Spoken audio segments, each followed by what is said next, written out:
ബജറ്റിന്റെ ഏറ്റവും പ്രധാനപ്പെട്ട പ്രത്യേകത രൂക്ഷമായ ധനപ്രതിസന്ധിയിൽ ഉഴലുമ്പോഴും കഴിഞ്ഞ സർക്കാർ വരുത്തിവെച്ച ബാധ്യതകളുടെ വലിയ കടം പേറുമ്പോഴും ജനങ്ങളെ പ്രയാസപ്പെടുത്താതെ ജനങ്ങളുടെ തലയിൽ നികുതി ഭാരം കെട്ടിവെക്കാതെ ഈ ബജറ്റ് അവതരിപ്പിക്കാൻ കഴിഞ്ഞു എന്ന് തന്നെയാണ്. അതിശക്തമായ ടാക്സ് ഡ്രൈവ് നടത്തിയും നേരത്തെ പറഞ്ഞതുപോലെ നല്ല ഫിനാൻസ് മാനേജ്മെന്റ് നടപ്പാക്കിയും ഖജനാവിലെ ചോർച്ച തടഞ്ഞും സമ്പദ് വ്യവസ്ഥയെ ഉത്തേജിപ്പിച്ചു പണം ഉണ്ടാക്കാൻ കഴിയുമെന്നുള്ള ആത്മവിശ്വാസത്തിലാണ് ഗവൺമെന്റ്. ജനങ്ങളുടെ തലയിൽ നികുതി കെട്ടിവെച്ചിട്ടല്ല, അല്ലാതെ പണമുണ്ടാക്കി വികസന പ്രവർത്തനങ്ങളും ക്ഷേമ പ്രവർത്തനങ്ങളും നടപ്പിലാക്കാൻ കഴിയും. വളരെ പരിമിതമായ നിർദ്ദേശങ്ങളാണ് ഈ ഫിനാൻസ് ബില്ലിൽ പറയുന്നത്. സർ, ഇവിടെ ബഹുമാനപ്പെട്ട പ്രതിപക്ഷ നേതാവ് ഇന്നൊരു പ്രസംഗം നടത്തി. പോകുന്ന വഴിക്ക് വാക്കൌട്ട് പ്രസംഗം. അദ്ദേഹം പറഞ്ഞു ഈ ഫിനാൻസ് ബില്ലിലെ ഈ വീര്യം കുറഞ്ഞ മദ്യത്തിന്റെ കാര്യം ഒളിച്ചാണ് കടത്തിയത്. അതുകൊണ്ട് ബിസിനസ് അഡ്വൈസറി കമ്മിറ്റിയിൽ ഇരുന്നപ്പോൾ മനസ്സിലായില്ല ഇങ്ങനെ ഒരു ഫിനാൻസ് ബില്ല് വരും, അതിൻ്റെ അകത്ത് ഇതുണ്ടാവുമെന്ന്. സർ, എന്താണ് സർ ബജറ്റ് അവതരിപ്പിച്ചത്? ബജറ്റ് 19/6/2026 അല്ലേ? ഈ മാസം 19-ാം തീയതി. ആ ബജറ്റിലാണ് ഈ നികുതി നിർദ്ദേശം വരുന്നത്. ആ ബജറ്റിലാണ് നികുതി നിർദ്ദേശം വരുന്നത്. സർ, എന്നാണ് BSC കൂടുന്നത്? 23/6-നാണ് BSC കൂടുന്നത്. അപ്പൊ BSC കൂടി ഫിനാൻസ് ബില്ലിന്റെ കാര്യം നമ്മൾ അവതരിപ്പിക്കുമ്പോൾ ഈ ഫിനാൻസ് ബില്ലിൽ ബജറ്റിലെ നികുതി നിർദ്ദേശം വരുമെന്ന് അറിയാത്ത ആളാണോ 10 വർഷം മുഖ്യമന്ത്രിയായിരുന്ന പ്രതിപക്ഷ നേതാവ്? ആണോ? ബജറ്റിൽ വരുന്ന നികുതി നിർദ്ദേശങ്ങൾ, നികുതി ഇളവുകളും നികുതി നിർദ്ദേശങ്ങളും ഫിനാൻസ് ബില്ലിൽ വരും എന്നറിയാത്ത ഒരാളാണോ 10 വർഷം കേരളം ഭരിച്ചത്? എനിക്ക് അത്ഭുതം തോന്നുന്നു. എന്നിട്ട് ഒളിച്ചു കടത്തിയെന്ന് ഈ ഫിനാൻസ് ബില്ലിൽ ഈ വിഷയം ഫിനാൻസ് ബില്ലിൽ ഒളിച്ചു കടത്തിയതല്ല, ബജറ്റിൽ അവതരിപ്പിച്ചാണ് ടാക്സ് നിർദ്ദേശം. ഞാൻ അതിന്റെ സാഹചര്യങ്ങൾ ബജറ്റിന്റെ സമാപന പ്രസംഗത്തിൽ ഞാനൊന്ന് പറഞ്ഞു. അത് കേൾക്കാതിരിക്കാൻ വേണ്ടിയിട്ടാണ് വാക്കൌട്ട് ചെയ്യുന്നത് എനിക്കറിയാം. ഞാനത് ഒന്നുകൂടി പറയുമെന്നറിയാം. എന്നാലും റെക്കോർഡിൽ കിടക്കട്ടെ, പറഞ്ഞിട്ട് പോയതല്ലേ.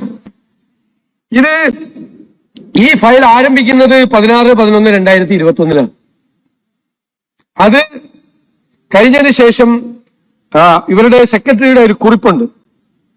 കുറിപ്പ് എന്താണെന്നറിയോ? വീര്യം കുറഞ്ഞ മദ്യത്തിന്റെ ലഭ്യത പ്രോത്സാഹിപ്പിക്കണമെന്ന് ഇക്കാര്യത്തിൽ നിയോഗിച്ചിട്ടുള്ള AP Udayabhanu commission justice Ramendran committee ശുപാർശ ചെയ്തിട്ടുള്ളതാണ്. വിൽപ്പന കേരള സ്റ്റേറ്റ് ബിവറേജ് കോർപ്പറേഷൻ മുഖേന ആയതിനാൽ നിശ്ചിത പ്രായപരിധിക്ക് മുകളിലുള്ളവർക്ക് മാത്രമേ ലഭിക്കുന്നുള്ളൂവെന്ന് ഉറപ്പുവരുത്താവുന്നതാണ്. നമ്മുടെ കാലത്തല്ല, 2021 ആയതിനാൽ ഇത്തരം മദ്യം ജനങ്ങൾക്കിടയിൽ, പ്രത്യേകിച്ച് വിദ്യാർത്ഥികൾക്കിടയിൽ വ്യാപകമാകുമോ എന്ന ആശങ്കയ്ക്ക് അടിസ്ഥാനമില്ലാത്തതാണ്. വീര്യമുള്ള മദ്യത്തെ പോലെ ആരോഗ്യത്തെ കൂടുതൽ ഹാനികരമായി ബാധിക്കുമെന്നും കാണുന്നില്ല. ടൂറിസം, IT മേഖലകളിൽ ഉണർവുണ്ടാക്കുന്നതിനും സഹായകരമാണ്. സർ, ഈ നോട്ട് 4-ലെ ഖണ്ഡിക 4 കാണുക. ഇത് പറയാണ് ബക്കാടി ഇന്ത്യ, SDF ഇൻഡസ്ട്രീസ് എന്നിവ നൽകിയ അപേക്ഷകളും സമാനമായ മറ്റ് അപേക്ഷകളും ഒരുമിപ്പിച്ച് ഖണ്ഡികയിൽ പറഞ്ഞത് പ്രകാരം വീര്യം കുറഞ്ഞ മദ്യത്തിന് വ്യക്തമായ നിർവചനം നൽകി വിശദമായ റിപ്പോർട്ട് അടിയന്തരമായി അവതരിപ്പിക്കുക. നോട്ട് 47 അന്നത്തെ മന്ത്രി MP ഗോവിന്ദൻ ചട്ട ഭേദഗതിയുടെ കരട് അംഗീകരിച്ചു. 25/7/2022 നോട്ട് 63, നോട്ട് 70 കരട് ചട്ട ഭേദഗതി സബ്ജക്ട് കമ്മിറ്റിയുടെ പരിശോധനയ്ക്ക് നൽകാനുള്ള അംഗീകാരം MP ഗോവിന്ദൻ മന്ത്രിയായിരിക്കുമ്പോൾ നൽകി. ചട്ടം രൂപീകരിക്കേണ്ട സാഹചര്യം വിശദീകരിക്കുന്ന കുറിപ്പ് ആരുടെയാണ്? MP ഗോവിന്ദന്റെ കുറിപ്പ്. സബ്ജക്ട് കമ്മിറ്റിക്ക് അയച്ച കുറിപ്പ് ഞാൻ വായിക്കാം. അന്നുണ്ടായിരുന്നു അതിൽ കമ്മിറ്റിയിൽ. സമൂഹത്തിൽ വർദ്ധിച്ചു വരുന്ന മദ്യാസക്തി കുറച്ചു കൊണ്ടുവരുന്നതിന് ഇപ്പൊ ഞാൻ ഇത് കൊണ്ടുവന്നപ്പോ മദ്യവ്യാപനം ഉണ്ടാവും എന്ന് പറഞ്ഞ ആളുകളാ.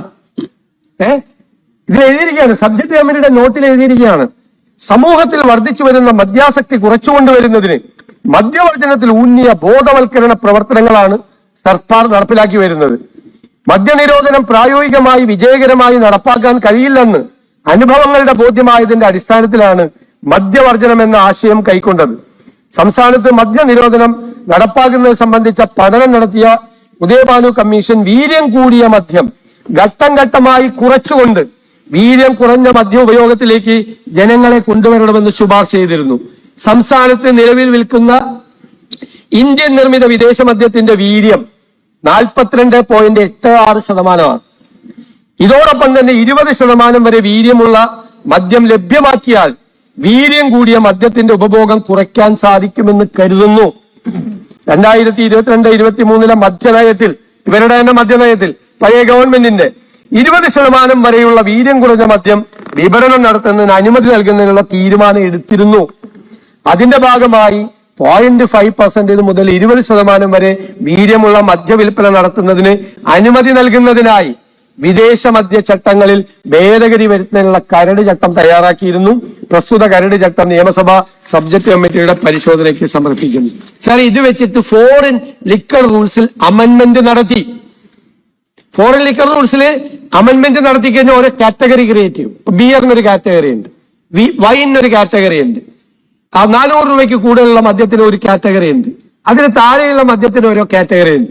ഈ ഓരോ കാറ്റഗറിക്കും ടാക്സ് ഉണ്ട്, ഓരോ കാറ്റഗറിക്കും. അത് ടാക്സസ് ഡിപ്പാർട്ട്മെന്റിന്റെ മുമ്പിൽ വരുമ്പോൾ ഇങ്ങനെ നിശ്ചയിച്ചു വെച്ചിരിക്കുന്ന ഈ കാറ്റഗറിക്ക് ഒരു ടാക്സ് കൊടുക്കണം. ആ ടാക്സ് ആണ് ഈ ബജറ്റിലൂടെ ഗവൺമെന്റ് ചെയ്തത്. അത് അവരെല്ലാം ആവശ്യപ്പെട്ടിരുന്നത് ഫയലുകളിൽ ബിയറിനും വൈനിനും ഇടയ്ക്കുള്ള നികുതി വേണമെന്നാണ്. നമ്മളത് ചെയ്തില്ല. 0.5 തൊട്ട് 10 വരെയുള്ളതിന് ബിയറിനേക്കാൾ വൈനിനേക്കാൾ ഉയർന്ന ടാക്സ് ഈടാക്കി 120%. എന്നിട്ട് 10% മുതൽ 20% വരെ ആൽക്കഹോളിക് കണ്ടന്റ് ഉള്ളതിന് 175%. ഞങ്ങളത് പരിശോധിച്ച് സൗത്ത് ഇന്ത്യയിലെ എല്ലാ സംസ്ഥാനങ്ങളിലെയും വീര്യം കുറഞ്ഞ മദ്യത്തിന്റെ ഏറ്റവും ഉയർന്ന റേറ്റ് ആണ് കേരളത്തിൽ. ഏറ്റവും ഉയർന്ന റേറ്റ് കേരളത്തിൽ. പിന്നെ കർണാടക ഗവൺമെന്റ് വളരെ ഡീറ്റെയിൽ ആയിട്ടുള്ള ഒരു സ്റ്റഡി നടത്തി. ആ ഡീറ്റെയിൽ ആയിട്ടുള്ള സ്റ്റഡി നടത്തി സിദ്ധരാമയ്യ ഗവൺമെന്റ് അത് നടപ്പാക്കി. അതിൽ അവർ WHO കോട്ട് ചെയ്തു, world health organisation. Sir, world health ഓർഗനൈസേഷന്റെ വലിയൊരു ഡോക്യുമെന്റ്. ആ വലിയ ഡോക്യുമെന്റ് എന്ന് പറയുന്നത് ഈ മദ്യ ഉപഭോഗത്തെ സംബന്ധിച്ച് ഉണ്ടാകുന്ന ഹാർഡ് ലിക്കർ ഉപയോഗിച്ചുകൊണ്ടുണ്ടാകുന്ന അസുഖങ്ങളെ പറ്റിയാണ്. ലിവറിനുണ്ടാകുന്ന അസുഖങ്ങൾ, കാർഡിയോ വാസ്കുലർ ഡിസീസ്, ഒരുപാട് രോഗങ്ങൾ.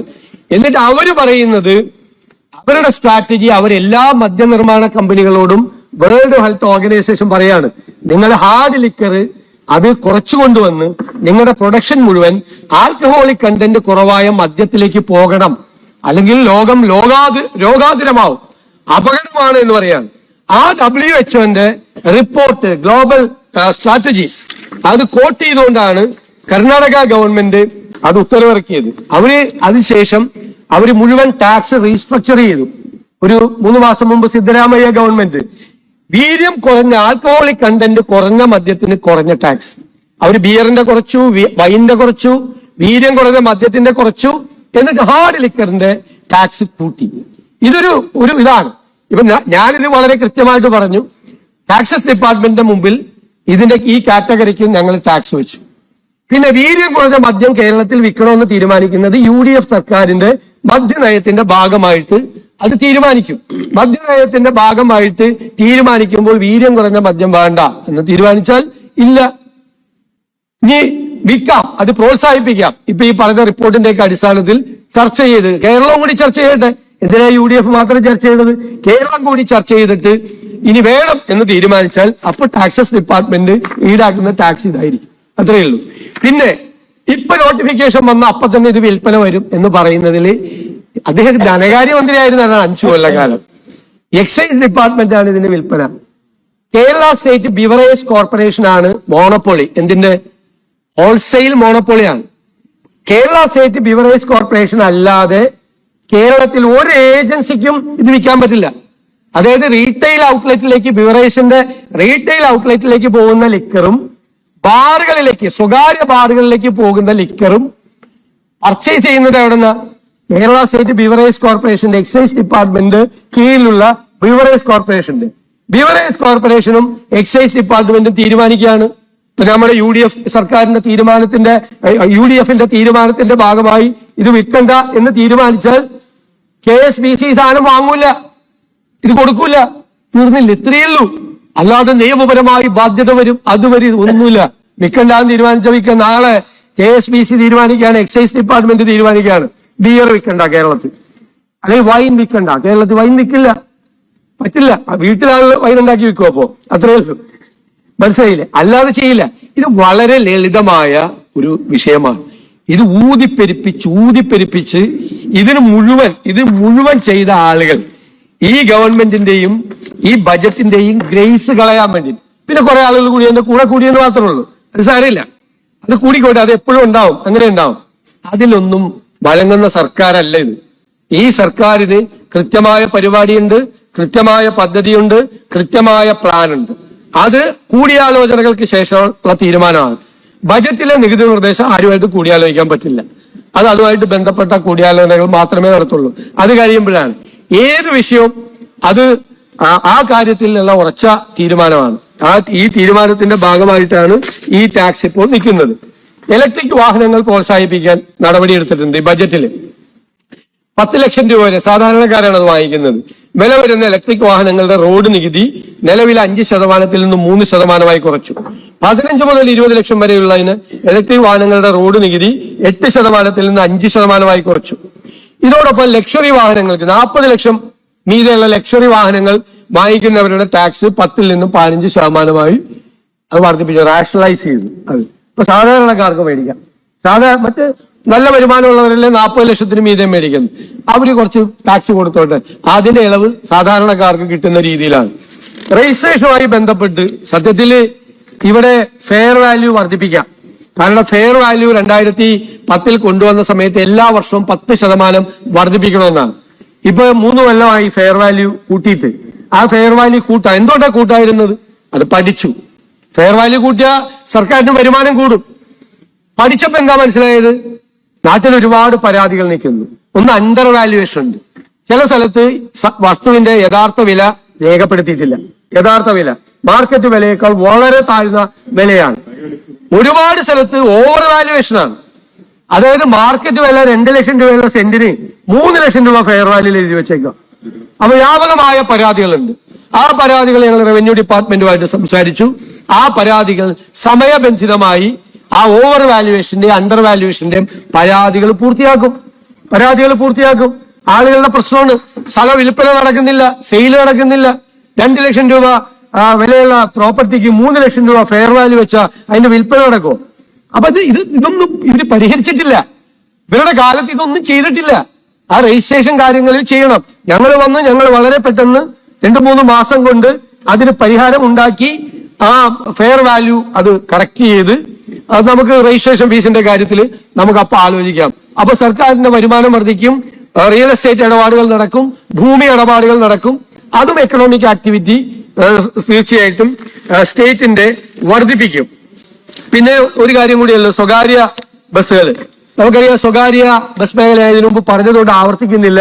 അവർ വലിയ പ്രതിസന്ധിയെ നേരിടുകയാണ്. വലിയ പ്രതിസന്ധി. അതിപ്പോ KSRTC-യിൽ സ്ത്രീകൾക്ക് സൗജന്യം കൊടുത്തുകൊണ്ടൊന്നല്ല. അതിനു മുമ്പ് തന്നെ കോവിഡ് കഴിഞ്ഞപ്പോഴേക്കും അത് തകർന്നു. 32,000 പ്രൈവറ്റ് ബസ് ഉണ്ടായിരുന്നിടത്ത് 10,000-ൽ താഴെയായി പ്രൈവറ്റ് ബസ്. ഈ ഗവൺമെന്റിന്റെ പ്രഖ്യാപിത നയം പ്രൈവറ്റ് ട്രാൻസ്പോർട്ട് ആയിട്ടല്ല അവരെ കാണുന്നത്. ട്രാൻസ്പോർട്ട് ബസ് ഓടാത്ത സ്ഥലത്തുകൂടി ആളുകളെ കൊണ്ടുപോകുന്നുണ്ട്. അപ്പൊ അതൊരു പബ്ലിക് ട്രാൻസ്പോർട്ട് സിസ്റ്റത്തിന്റെ ഭാഗമായിട്ടാണ് പ്രൈവറ്റ് ട്രാൻസ്പോർട്ട് വരെ കാണുന്നത്. അവര് തകർന്നു പോകാതിരിക്കാൻ അവരെ താങ്ങി നിർത്താൻ വേണ്ടിയിട്ടുള്ള എല്ലാ സഹായവും ചെയ്യും. അതിന്റെ സഹായത്തിന്റെ ഭാഗമായിട്ടാണ് ഈ സംസ്ഥാനത്തിന്റെ ചരിത്രത്തിൽ ഒരിക്കലും കൊടുക്കാത്ത തരത്തിൽ 50% ടാക്സ് റിഡക്ഷൻ കൊടുത്തു. 50%. എന്താണ്? ഒരു ഇൻഡസ്ട്രി തകർന്നു പോയതെന്ന് കരുതിയാണ്. ഒരു ഇൻഡസ്ട്രി തകർന്ന് തരിപ്പണമായി പോകരുത്. ഒരു ഇൻഡസ്ട്രി ഇല്ലേ, അത് പോയാൽ ഒരുപാട് പേർക്ക് റിക്കവറി പ്രശ്നങ്ങളെല്ലാം ഉണ്ടാവും. KSRTC കേരളത്തിലെ എല്ലായിടത്തും സർവീസ് നടത്തുന്നില്ല. KSRTC സർവീസ് നടത്താത്ത സ്ഥലത്തുകൂടി സർവീസ് നടത്തേണ്ടത് പ്രൈവറ്റ് ട്രാൻസ്പോർട്ടാണ്. അതൊരു ഇൻഡസ്ട്രി ആയിട്ടാണ് ഗവൺമെന്റ് കാണുന്നത്. ആ ഇൻഡസ്ട്രിയെ ഇനിയും പറ്റാവുന്നത്രയും സഹായങ്ങൾ നൽകി ആ ഇൻഡസ്ട്രി തകർന്നു പോകാതിരിക്കാൻ വേണ്ടി പ്രൊട്ടക്ട് ചെയ്യും. ഞാൻ നേരത്തെ പറഞ്ഞതുപോലെ ഒരു ഇൻഡസ്ട്രിയും ഒരു ട്രേഡും ഒരു കോമേഴ്സും നടത്തുന്ന ആളുകളെ ഒന്നും ഈ ഗവൺമെന്റ് ശത്രുക്കളായി കാണുന്നില്ല. അവരുടെ മീതെ അമിതമായ നികുതി ഭാരം ഏൽപ്പിക്കുന്നില്ല. നമ്മുടെ നോട്ടം ടാക്സ് വെട്ടിപ്പുകാരുടെ മുഖത്തേക്ക് മാത്രമേ ഉള്ളൂ. അതിന്റെ കർശനമായ നടപടികൾ ഗവൺമെന്റ് സ്വീകരിക്കും. ഞാൻ ഈ ധനകാര്യ ബില്ലിനെ സംബന്ധിച്ച് അത് നമുക്ക് സംസാരിക്കാം. വിഷാരടി ഒരു MLA-മാരുടെ കാര്യം ഉന്നയിച്ചു. നമ്മൾ ഇതിന്റെ കമ്മീഷൻ റിപ്പോർട്ടും മറ്റു കാര്യമുണ്ട്. അത് ആലോചിച്ചിട്ട് നമുക്കൊരു തീരുമാനം തീർച്ചയായിട്ടും എടുക്കാം.